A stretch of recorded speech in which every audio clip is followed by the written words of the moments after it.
자, 안녕하세요. 박성필입니다. 자, 오늘 HLB 보도록 하겠습니다.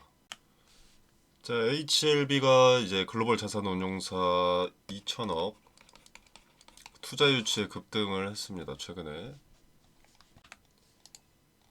자, 영국계 글로벌 자산운용사 LMR 파트너스로부터 2천억 규모의 투자 유치고요.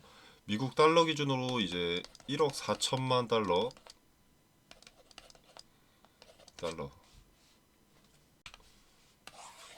신주 인수권 부사채, 그리고 HLB 생명과학에는 500만 달러의 HLB 교환사채를 인수하는 방식입니다. 그러니까 이번 투자의 목적은 급등이 예정된 HLB 주식이 목적이라는 거죠.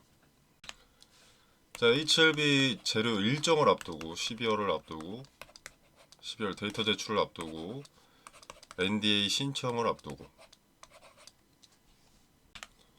해외 첫 대규모 자금 유치는 의미가 상당히 큽니다. 해외에서 의학 전문가나 의료진들의 HLB 간암 치료제가 성능이 좋다, 승인되길 기다린다, 이런 언급들은 꽤나 있어 왔는데 직접적으로 투자를 진행한 경우는 없었기 때문에 상당히 긍정적으로 판단할 만합니다. 그리고 이제 또 1차 CRL 그리고 2차 CRL 때도 없었던 투자를 받았다는 것이 이번에는 1차, 2차 때와 다르게 리스크가 더 적다, 메리트가 더 크다라는 것이 유의미하고요. 그리고 다들 뉴스 보셔서 아시겠지만 이 자금들은 미국 자회사 엘레바의 임상개발 및 글로벌 상업화 추진 목적으로만 사용할 수가 있다고 계약이 되어 있습니다. 그러니까 HLB 그룹 전체 기업에 대한 투자라기보다는 이 엘레바와 리보세라닉 간암치료제 그리고 담간암 치료제에 집중된 그런 투자라는 거죠. 강제성을 부여한 투자입니다. 다른 계열사 지원이나 비핵심 사업에 사용되는 리스크를 원천 차단하는 그런 투자인 거죠. 성공 가능성이 높은 사업 아이템에만 투자를 하겠다라는 의지를 보여줬다고 보고요. 자, 이렇게 확보된 자금은 미국 시장 초기 상업화, 그러니까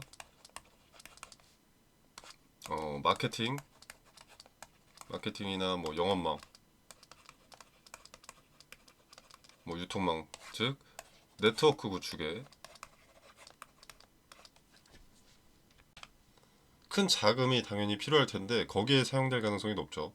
사실 이런 투자가 없다면은 만약에 HLB는 여기에 사용되는 자금을 뭐 아, 유상증자로 만들어낼 가능성이 상당히 높습니다. 승인이 동반된다면 이런 대규모 유상증자를 대놓고 할 기업이 HLB이기 때문에 이번 투자는 어떻게 보면 자금 유치가 되는 호재임과 동시에 주주 배정 유상증자를 방지할 수 있는 투자가 되는 거죠. 뭐 물론 2천억이 생긴 것과 별개로 또 할 수도 있습니다. HLB니까요. 자, 아무튼 임상 승인이 거절되지 않을 무언가가 있으니까 그것을 투자자들에게 제시하고 투자받은 거겠죠. 근거 없이, 가능성 없이 2천억을 투자할 이유가 없습니다. FDA로부터 무언가 일이 진척된 내용이 있지 않을까 생각이 들고요. 자, 참고로 신주인수권 행사는 발행 1년 이후부터 가능합니다. 그러니까 지금 뭐 바로 주식으로 바꾼다 그런 게 불가능하다는 거죠. 그래서 단기적으로는 호재고 이제 1년에 가까워지면 가까워질수록 리스크가 급격하게 올라갑니다. 자, 근데 왜 전환사채가 아니라 신주인수권 부사채일까라고 생각을 해보면 일단 신주인수권 부사채는 원금이 보장이 됩니다. 그리고 주가가 상승을 한다면 신주인수권을 행사해서 높은 수익을 기대할 수가 있고요. 투자자의 입장에서는 리스크가 뭐 없다고 보면 됩니다.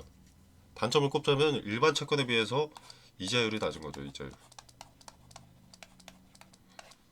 그리고 주가가 오르지 않는다면 원금은 보장되기는 하는데 신주인수권은 쓸모가 없어지는 거죠. 이 정도의 단점이 있습니다. 자, 그럼 기업의 입장에서는 어떤 장점이 있느냐? 자, 일단 낮은 이자 비용으로 자금을 조달할 수 있고요. 그리고 투자자가 신주인수권을 행사하게 된다면 추가 자금을 투자자들이 내야 합니다. 그래서 추가 자금이 회사로 들어오는 거죠. 자, 물론 1년 뒤에 이르겠지만 신주 인수권을 행사하게 된다면 주가가 이미 많이 올라 있다는 것이고 규모가 2천억인 만큼 신주 물량 압박도 엄청나게 늘어날 수 있기 때문에 그때는 이제 급격한 가격 조정이 동반될 가능성이 아주 높습니다. 뭐 순서를 보자면 신주 발행 이렇게 되면 발행 주식 수가 일단 주식 수가 증가하겠죠. 주식 수가 증가하면 주당 가치가 떨어지니까 주당 순이익 감소 그리고 주가 하락 압력. 여기는 이제 신주를 발행하고 매도 오버행 리스크죠. 그리고 이 리스크가 존재하는 시기에는 지금 2천억을 투자한 투자자들 말고 얘네 말고도 개인 투자자나 다른 기관이나 뭐 외인이 이탈할 가능성이 생기기 때문에 하방 압력이 엄청나지는 겁니다. 그래서 이때 장기 투자를 하시는 분들도 이때는 쏟아지는 소나기를 잠시 피해가는 것이 좋습니다. 자, 그리고 LMR 이번에 투자한 주체죠. 얘네 홈페이지가 있는데 홈페이지에 가보신 분들 있으신지 모르겠는데 얘네 홈페이지의 핵심 문구 중 하나로 리스크를 먼저 설정하고 수익을 추구한다 이런 말이 있습니다. 제가 매번 말씀드리는 리스크 최소화에 중점을 둔 투자를 하는 펀드라는 거죠.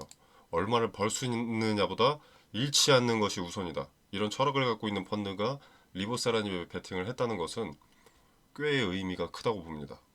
보는데 HLB가 이렇게 계속 오르고 있으니까 기대감이 반영되고 있으니까 뭐 주가 오를 때마다 기업 가치 본인들 마음대로 생각하고 싶은 대로 추산하면서 뭐 30조, 40조, 80조, 100조 뭐 이런 사람들이 있는데 이런 말에 현혹되지 마시길 바랍니다.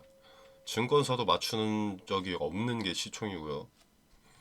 그 시총이 온다고 하더라도 여러분이 갖고 있을 때까지는 안 옵니다. 5년, 10년, 20년은 있어야 되고요. 간암 치료제 하면은 이제 리보세라닌 플러스 카멜레이주맙 처방이 당연해야 그리고 그렇게 몇 년간 실적을 쌓아야 가치가 천천히 올라가는 겁니다. 애초에 적정 시총이라는 것은 그만큼의 영업이익이 발생했을 때 반영이 되는 겁니다. 예측 시총을 보고 하는 투자는 도박하러 카지노 하는 것과 별로 다르지 않습니다. 재산 말아먹을 것이라는 것은 똑같습니다. 그리고 이제 기대감이 반영되기 시작하니까 알테오젠이랑 비교하면서 기술 수출분인 알테오젠이 55만 원이다. 현재 55만 원인데 HLB가 5만 원인 게 말이 되냐? 뭐 이런 이야기 하시는 분들이 있는데 알테오젠은 상장 주식 수가 5천만 주고요. HLB는 상장 주식 수가 1억 3천만 주입니다. HLB가 주당 20만 원만 되어도 알테오젠보다 가치가 높은 거예요. 알테오젠보다 비싼 거예요. 그렇게 되면 딱 눈에 보이는 수치만 보고 알테오젠보다 높아야지 55만 원 넘어야지 이런 생각으로 기다리게 되면 조정도 피해갈 수가 없다는 겁니다. 삼성전자가 가치가 낮아서 10만 원인 게 아니죠. 삼성전자는 상장 주식 수가 59억만 줍니다. 59억 주. 그래서 10만 원인 거고요. 자, 아무튼 자, 이야기 이어가 보자면 차트를 봤을 때 자, 이 박스권 상단을 돌파를 했었고요. 자, 그러고 나서 주가가 승승장구하다가 여기서 막혔습니다. 여기는 그 윗단계의 박스권 하단이었죠. 자, 좀 확대해서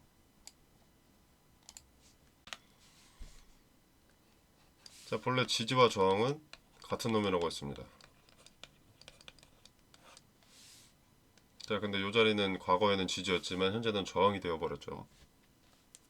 자, 그래서 이 자리에 돌파가 쉽지 않았는데 수차례 매물 소화를 거치고 나서 돌파에 성공했습니다. 그리고 돌파하고 나니 여기서 지지가 되는 모습이 보이죠.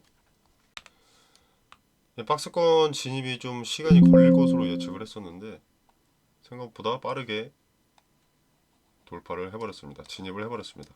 자, 그리고 나서 제가 저번에 말씀드렸던 게 여기를 진입하면 여기에 돌파 시도, 여기에 매물 소화가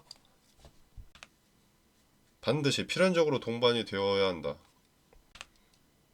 라고 말씀을 드렸었는데 이번에 2천억 자금 이슈가 오면서 급등을 했습니다. 근데 좀 무너졌었죠. 장중 24%까지 올랐다가 물론 HLB에서 아주 오랜만에 급등이 나왔기 때문에 단순 매도세일 수도 있지만 저는 그렇게 보지는 않습니다. 자, 그리고 요 윗자리 박스권 상단 요 자리에 매물 어차피 소화를 해야 되거든요. 현재 박스권에서 윗자리에 있었던 요 자리의 매물들을 소화하고 있는 거죠. 요 자리의 물량도 장악을 해놔야 이제 12월이 다가올수록 기대감이 반영되기 시작할 텐데 미리 소화를 해놔야 올라가는데 방해물이 없습니다. 그리고 이 자리는 매물 소화가 뭐 한 차례에 끝날 수가 없는 게 요 박스권 상단이기도 하지만 그 전에 요 보라색 요 박스권 하단이기도 합니다. 그때는 급등락이 굉장히 심했던 NDA냐 그러니까 NDA 신청이죠. NDA 신청이 있었고 이제 CRL을 받았고 이 두 가지 이슈로 급등락을 거듭했던 때이기 때문에 아주 부정적인 이슈가 있을 때의 마지노선 그리고 기대감이 반영됐었던 그 자리 그 시기의 데이터들이 있는 자리이기 때문에 이 자리에 이제 들어오면 이제 변수가 좀 클 겁니다. 자, 아무튼 그러나 일단 요 하단의 돌파 시도 박스권 하단과 후에 박스권 상단 요것이 수렴된 자리에 지금 돌파 시도가 있다. 다시 진입하기 위해서 매물을 소화하고 있다 라고 보시면 되겠습니다. 자, 제가 텔레그램방에서 그리고 유튜브 영상으로도 과거에 이 박스권 하단에 지지받는 걸 보면은 매수하기 좋은 자리라고 말씀을 드렸었거든요. 분할 매수하기 좋은 자리라고. 자, 근데 가격대 보시면 36,000원입니다. 현주가만 해도 54,000원 800원. 지금 판다고 하더라도 지금 가격에 판다고 하더라도 수익률이 약 52%거든요. 제가 뭐 저 잘났죠 이렇게 자랑하는 게 아니라 주가가 이렇게 흐르는 상황 이런 상황에서도 근거 하나만 잡으면 돈을 벌 수가 있다는 겁니다. 그래서 모든 재산을 몰빵하지 말고 분할로 매도하라고 말씀을 드리는 거고요. 분할 매수는 이렇게 평단을 낮출 수 있는 기회. 이거는 주가가 폭락할수록 좋은 기회가 되는 거죠. 그리고 분할 매도. 이거는 리스크를 최소화할 수 있는 기회. 이 두 가지 기회를 다 가져가려면 분할 매도, 분할 매수 두 가지는 필수로 해야 되는 겁니다. 선택이. 여러분이 주식으로 돈을 벌고 싶은데 요걸 안 해. 요건 하기 귀찮아. 그러면은 돈 벌 가능성보다 돈을 잃을 가능성에 더 베팅을 하시는 거죠, 스스로. 싸게 사서 비싸게 판다. 이게 좋은 건 누구나 알고 있죠, 상식적으로. 근데 주가가 싸지면 싸게 사는 게 아니라 그냥 삐져 있습니다. 주가가 누가 봐도 비싸져 있으면 팔지 않고 그냥 들떠 있습니다. 그러니 배움도 이익도 생기지 않는 겁니다. 그래서 저는 FDA 승인까지 기다릴 생각이 없습니다. 12월이 제로 일정이죠. 권장 데이터를 제출할 일정이 12월이죠. 저는 이때 반영되는 기대감만 이용하라고 말씀을 드릴 겁니다. 왜냐면 기대감에 이렇게 주가가 급등을 하게 된다면 승인 난다고 해서 이렇게 평생 갈 수가 없습니다. 분명히 한번 꺾이는 시점이 있을 수밖에 없거든요. 돈 벌려고 하는 투자기 때문에 어느 시점에는 승인이 났다고 하더라도 제가 매번 말씀드린 게 기대감이라는 것은 일의 소모성이라고 말씀드리죠. 일의 소모품이다. 실제 재료 리보세라니 플러스 캄렐리주맙 이 병용 치료제가 상용화되면 재료는 계속 가겠지만 이게 FDA의 승인을 받겠다는 그 기대감은 1회 한정이라는 겁니다. 그래서 NDA 신청하고 FDA 승인이 떨어지면 요거는 소멸을 하는 거예요. 그럼 그때 저처럼 기대감만 이용하는 투자자들 생각보다 많습니다.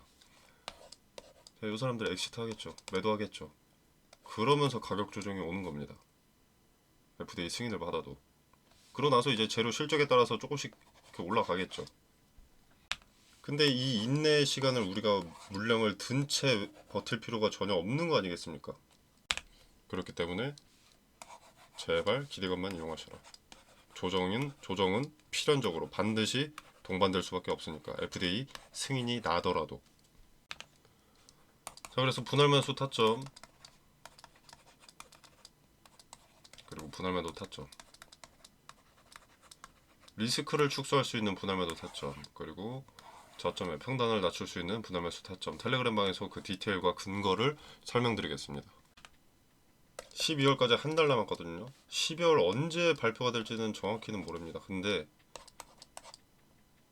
이게 6월 3일인가? 6월 6일인가? 이때부터 데이터를 수집한다고 했었거든요. 6월 3일인가 6일인가. 정확히 날짜가 기억 안 나는데 이건 제가 확인해보고 텔레그램 방에 남겨드리겠습니다. 다음부터 6월 초입니다. 6월 초. 이때부터 권장 데이터 6개월이면 12월 초에 나오겠죠. 자, 그러면 기대감이 11월부터 당연히 반영이 됩니다. 11월 중순에서 뭐 말에는 최고조일 거고요. 이때 기대감 야무지게 사용하고 이탈을 해야 된다는 거죠. 물론 전량 매도가 아니라 메리트가 남아있을 수 있으니까 이때도 분할해서 쪼개서 매도를 권유 드릴 겁니다. 당연히 더 올라갈 여력도 존재하니까 분할 매도하고 이후에 지켜보는 겁니다. 어느 자리에 부딪혔는지, 그리고 요 부딪힌 자리에서 거래가 얼마나 동반이 됐는지,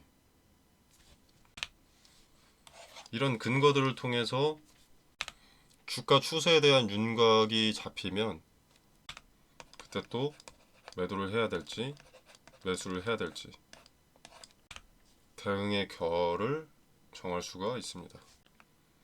이 부분의 디테일 텔레그램방에서 말씀드릴 예정이니까 따라하지 않으시더라도 한번 지켜라도 보시길 바라겠습니다. 3만원대에서 5만원대가 됐듯이 낮은 구간에서도 충분히 돈을 벌 수 있습니다. 기대감만 활용하더라도 근거만 있다면, 저점에 대한 근거, 단기 고점에 대한 근거만 가지고 있다면 승인이 나기 전 기대감이 있을 때 분할 매매를 한다는 전제하에 수익을 일부 챙기면서 평단을 낮출 수가 있습니다. 한번 확인해 보시길 바라겠습니다. 자, 텔레그램방 참여는 영상 설명란에 보시면 더보기 버튼이 있습니다. 이 버튼을 누르시면 링크가 이렇게 기재되어 있고요. 링크를 누르시거나 링크를 클릭하시거나 복사하셔서 여기 붙여 넣으시면 되겠습니다. 자, 이 공간 안에서 제공되는 정보는 일체의 금전을 요구하지 않습니다. 투자의 기준과 근거들을 설명드리고요. 도움이 되신다면 구독, 좋아요는 눌러주시면 감사하겠습니다. 그리고 지금 종목 추천 나가고 있거든요. 텔레그램 방에서 여러분이 이제 종목이 필요하다, 내가 무슨 종목을 사야 될지 모르겠다 라고 하신다면 한번 확인해 보셔도 좋을 거라고 생각합니다. 당연히 무료고요. 입장, 퇴장에 제한이 없기 때문에 자유롭게 이용해 보시면 되겠습니다. 자, 오늘 영상은 여기서 마무리하겠습니다. 감사합니다.